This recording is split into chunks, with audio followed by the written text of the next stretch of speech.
Halo sahabat ASN, kali ini kami dari Angkatan 4 Kelompok 1.1 akan menyajikan video diskusi isu terkait pelaksanaan penyelenggaraan pemerintah dalam upaya mewujudkan smart governance. Penasaran dengan videonya? Yuk kita saksikan. Assalamualaikum warahmatullahi wabarakatuh. Waalaikumsalam warahmatullahi wabarakatuh. Gimana nih kabar teman-teman sore hari ini? Baik, Oke? Mbak. Sehat, Mbak. Baik. Ya. Oke, baik deh kalau semuanya baik-baik saja, alhamdulillah ya. Nah, pada sore hari ini ya teman-teman kita akan mendiskusikan tentang isu aktual terkait pelaksanaan penyelenggaraan pemerintahan dalam upaya perwujudan smart government. Teman-teman siap ya? Siap, Mbak. Sebelum kita memulai diskusi kita pada sore hari ini, saya mau memperkenalkan saya sendiri ya. Perkenalkan, nama saya Anggita, saya peserta pelatihan Latsar BPSDM Jawa Barat dari Kabupaten Banjarnegara tahun angkatan 2022. Saya seorang perawat, saya berdinas di UPTD Puskesmas Sigalu 1 Banjarnegara. Nah, saya udah kenalan, saya mau minta teman-teman tuh untuk memperkenalkan diri sendiri dulu ya. Mau dimulai dari siapa dulu nih? Oh, boleh. Boleh. Yuk kenalan dulu yuk, Mbak. Oke, Namanya perkenalkan. siapa? Halo, nama Gimana? saya Nur Arifah, peserta Latsar BPSDM Jawa Barat dari Kabupaten Banjarnegara untuk profesi nutrisionis terampil, penempatan kerja di UPTD Puskesmas Kalibin. Ya, selamat datang Mbak Nur Arifah. Mau dipanggilnya siapa ini Mbak? Oh iya, panggilannya biasanya dipanggil. Oke, siap. Halo, Mbak Inung Mbak aja ya. Inung. Hai, Mbak Inung. Halo, salam Hai. kenal. Yuk, selanjutnya siapa? Aku ya, Mbak. Oke, ya boleh. Ya, perkenalkan nama saya Devi Ranitania, peserta pelatihan dasar BPSDM Jawa Barat dari Kabupaten Banjarnegara tahun 2022.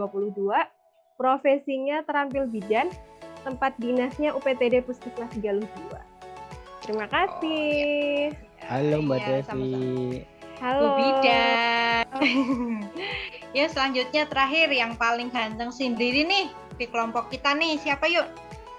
Perkenalkan, nama saya Chandra Wahyu Widodo. Saya seorang penguji kendaraan bermotor dari instansi Dinas Perhubungan Kabupaten Banjarnegara.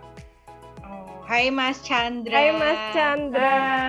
Iya, Mbak. Ya, makasih ya Mbak Inung, Mbak Devi, sama Mas Chandra udah perkenalan, udah nyebutin instansinya di mana sama profesinya sebagai apa. Nah ya, sesuai kesepakatan kita ya, kita hari ini akan membahas tentang smart governance. Yang menurut teman-teman di sini tuh ketika tadi saya nyebut smart governance itu apa sih terlintas di pikiran teman-teman semua kayak gitu. Saya mau minta pendapatnya satu-satu kayak gitu, nggak usah rebutan, satu-satu aja. Saya kasih waktu kok. Yuk, siapa yuk yang mau duluan tentang smart governance? Apa sih itu smart governance? Oke, Yuk, boleh mau saya siapa dulu ya, Mbak Anggita ya. Boleh Mbak Devi, monggo yuk. Smart governance adalah kemampuan pemerintah untuk membuat keputusan yang baik melalui dukungan teknologi informasi dan tata kelola kolaboratif. Jadi ingin membuat tata kelola pemerintahan yang baik. Dikatakan smart governance itu memang apabila dalam tata kelolanya ada 3 unsur. Yang pertama public service-nya, birokrasinya, dan ada efisiensi kebijakan publik. Itu menurut saya ya Mbak. Bagaimana dengan teman-teman yang lain? Yuk, ada yang mau berpendapat lagi? Apa itu smart governance? Aku Mbak Anggita. Oh ya, boleh Mbak Inung, boleh yuk. Itu jadi untuk membuat kolaborasi smart governance itu dibentuk oleh beberapa pihak. Contohnya seperti pemerintah itu sendiri, kemudian private sector, kemudian sektor swasta, media, dan akademis. Jadi untuk membentuk ini pemerintahan itu tidak bisa berdiri sendiri. Jadi harus berasal dari beberapa sektor seperti itu. Oh iya baik. Oh itu dari Mbak Inung seperti itu tadi ya pendapatnya ya. Nah satu lagi yuk. Mungkin kalau smart governance itu bisa diartikan ini juga ya Mbak. Itu sebuah penggunaan teknologi dan inovasi untuk memfasilitasi atau mungkin juga mensupport pembuatan kebijakan publik dan perencanaan juga yang berhubungan dengan perbaikan proses dan informasi untuk pelayanan publik. Jadi smart governance itu ada banyak macamnya loh Mbak. Ada smart development, smart living, dan smart city juga loh Mbak. Oh, sip, bagus. Terima kasih ya tadi atas ungkapannya apa itu tentang smart governance. Jadi setelah tadi Mbak Inung memberikan penjelasan, Mbak Devi juga sama Mas Chandra juga ya mengungkapkan pendapatnya apa itu tentang smart governance. Berarti kita bisa tarik kesimpulan ya dari ketiga pendapat yang tadi teman-teman semua berikan itu smart government itu jadi salah satu indikator penting ya bagi smart city untuk mengharuskan adanya beberapa aspek dalam pemerintahan. Nah, saya tertarik juga sama tadi penyampaiannya Mas Chandra ya yang menyebutkan kalau smart city itu sebuah konsep kota cerdas untuk membantu masyarakat gitu nggih ya Mas ya. Nah, Mbak, kira-kira nih teman-teman di sini saya mau tanya lagi nih. Apa pendapat teman-teman ketika mendengar kata-kata smart city? Nah, tadi sudah smart governance, sekarang smart city kayak gitu. Yuk, saya mau minta pendapatnya satu-satu lagi kayak tadi ya. Mau dimulai siapa dulu? Monggo. Oke Mbak, saya lagi ya.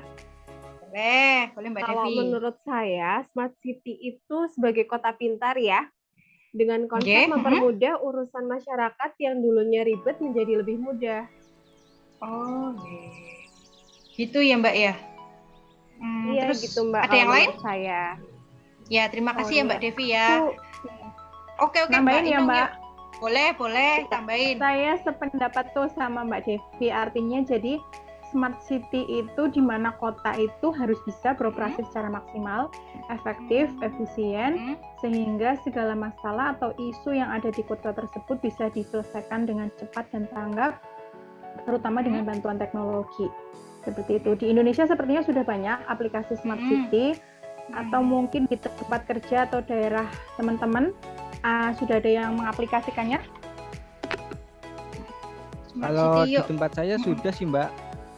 Kantor saya di Dinas Perhubungan Kabupaten Banjarnegara itu kalau absen itu sudah secara digital loh Mbak.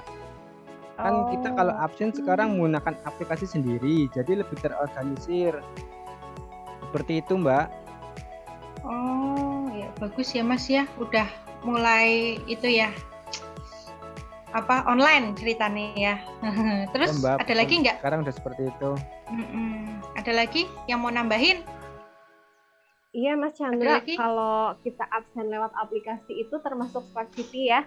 Di tempat asal saya Purbalingga, bahkan udah menggunakan smart city juga. Contohnya pembuatan SIM itu kita nggak perlu datang ke kantor Samsatnya. Kantor Satlantas maksudnya. Sekarang sudah bisa online, udah ada aplikasinya, jadi pembuatannya bisa langsung 1 hari jadi, dan nantinya SIM tersebut dikirimkan oleh pihak kantor pos. Kita tinggal menunggu saja dari rumah. Oh, gitu ya Mbak ya. Keren ya, Purbalingga keren ya. Udah semuanya sudah online kayak gitu ya. Salah satu contohnya tadi pembuatan SIM-nya ya. Punya Mas Chandra juga udah bagus juga itu, udah pakai udah pakai absensi online kayak gitu ya. Iya Mbak, ada online sekarang. Oh iya. Ada nggak ada teman-teman ada contoh lain atau pernah dengar atau di kotanya sendiri itu juga udah melakukan ya udah seperti smart city kayak gitu? Ada yang mau nambahin gitu? Mbak. Oh iya Mbak Inung, boleh gimana Mbak Inung? Yuk. Untuk pengurusan STR kami di Nakes itu sekarang sudah online juga, tapi tetap lewat DPM PTSP, akan tetapi berkasnya itu diupload. Jadi kami tidak datang langsung ke kantor, akan tetapi tinggal diupload saja untuk pengurusan SIP seperti itu. Oh, gitu ya Mbak ya. Wah, udah banyak ya Mbak Inung, Mbak Devi gitu ya, Mas Chandra udah bisa menceritakan contoh-contoh smart city di berbagai daerah di tempat tinggal Mas sama Mbak masing-masing gitu nggih. Nah, kira-kira nih udah paham kan berarti nih tentang konsep smart city ya? Udah paham kan? Udah, Mbak. Ya, Udah ya, sedikit udah. ya Oh, udah. iya. Terus ada lagi? Wow, Mas Chandra berarti udah paham nih? Mas Chandra udah kalau paham sekarang smart city? berarti sekarang udah banyak ya Mbak. Berarti ASN sekarang itu sudah dapat bekerjanya baik-baik juga ya, sehingga menciptakan smart city seperti ini ya Mbak. Berarti kita ke depan sebagai ASN itu juga harus melanjutkan dan mau berinovasi untuk lebih baik. Karena dengan smart city mungkin smart city di kota-kota kita itu sudah terlaksanakan gitu sudah Mbak. terlaksana, nggih. Cuma kan di kota-kota yang tertinggal, mungkin di luar Jawa itu belum semuanya sih Mbak untuk yang melakukan smart city seperti kita ini gitu loh Mbak. Iya sih, benar nih. Ya, berarti kalau Mas Chandra tadi udah mengemukakan nih kalau belum merata gitu ya Mas ya. Iya, betul. Berarti apa sih, ini? Berarti ini tugas kita sebagai ASN yang baru gitu nggih. Untuk bisa melanjutkan dan juga berinovasi agar lebih baik ke depannya kayak gitu. Kira-kira nih teman-teman, dalam manajemen ASN itu apa sih yang perlu kita lakukan agar kita itu bisa membangun smart ASN? Tadi kita sudah bahas smart city, kita sekarang ke smart ASN. Nah, apa yang harus kita lakukan nih sebagai ASN yang baru? Gitu. ASN milenial lah. Saya nih Mbak. Boleh ya, gimana Mbak Dev? Nah, boleh banget, boleh. Kita sebagai ASN di era digital itu harus bisa mengaplikasikannya. Jangan malah kita menolak digital. Bahkan kita harus bisa mengupgrade atau memperbarui sistem yang ada sehingga pelayanan kita bisa prima sebagaimana fungsi dari ASN itu, yaitu sebagai pelayanan publik. Jadi kita mengaplikasikannya untuk diri kita sendiri dan kita bisa mencontohkan ke masyarakat juga. Gitu. Ya. Oke. Ada yang lain? Ada yang mau nambahin nggak? Oh ya, silakan Mbak. Betul kata Mbak Dev itu ya. Jadi karena stigma di masyarakat itu untuk birokrasi itu mereka menganggap mereka itu dipersulit gitu loh, masih dipersulit ya. Semoga dengan adanya smart governance dari para smart ASN, masyarakat itu dapat memperoleh birokrasi yang sesuai dengan koridor dan terhindar dari praktek pungli. Ya, praktek pungli ya Mbak Inung ya. Ya, ada lagi nggak? Yo. Itu sih menurut saya udah benar Mbak. Tapi walaupun di era sekarang ini sudah era digitalisasi, kita semua serba mudah, tapi masyarakat juga masih butuh Mbak itu sosialisasi, terutama sosialisasi yang secara langsung, bukan melalui media sosial. Karena gini Mbak, masih banyak masyarakat yang belum dapat mengakses penggunaan Android atau akses media digital lainnya seperti itu sih Mbak yang terjadi di masyarakat. Oh iya Mas ya, kita juga harus melihat hal-hal yang semacam itu di masyarakat ya. Terima kasih ya buat pendapatnya Mbak Inung, Mas Chandra, sama Mbak Devi. Diskusi kali ini menarik, diskusi paling menarik yang pernah saya lakukan dari yang sebelum-sebelumnya. Yang sebelum-sebelumnya juga menarik, tapi ini paling menarik karena kita membahas tentang smart government, smart ASN, sama smart city gitu ya.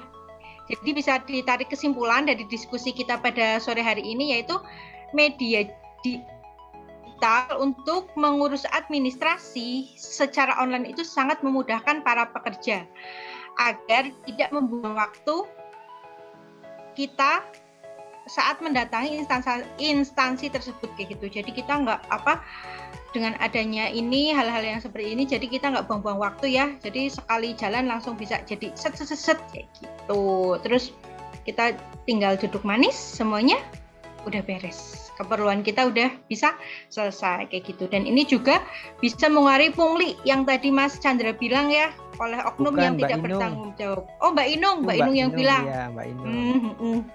Oh iya, Mbak Inung yang bilang gitu. Terus ada lagi berarti, nah ini tugas kita nih sebagai ASN di era digital. Kita harus menjadi smart ASN yang selalu berinovasi sehingga selalu bisa menghadapi perubahan juga tantangan dan dapat menyelaraskan dengan smart governance kayak gitu. Saya kira cukup ya teman-teman ya. Udah nggak ada yang mau ditambahkan lagi kan? Sepertinya cukup ya Mbak Gita. Cukup ya. Ya cukup, udah. Mbak. Oke, siap. Kita akhiri diskusi kali ini. Semoga apa yang kita bahas kali ini bisa menambah ilmu dan pengetahuan kita. Dan yang paling penting adalah kita bisa mengaplikasikan hal-hal yang seperti ini, yang baik-baik ini di instansi masing-masing. Begitu nggih? Agar instansi kita masing-masing jadi semakin maju. Kayak gitu ya. Terima kasih buat waktunya Mbak Devi, Mbak Inung, Mas Chandra. Terima kasih sudah bergabung dengan diskusi sore saya atau kita pada hari ini, nggih. Terima kasih ya. Ya, Sama-sama Mbak. Dari saya ya. Wassalamualaikum warahmatullahi wabarakatuh. Waalaikumsalam warahmatullahi wabarakatuh. Jabar juara. Banjarnegara bermartabat dan sejahtera. BPSDM terpercaya. ASN berakhlak, bangga. Bangga. Melayani bangsa. Bangsa. Terima kasih. Terima kasih.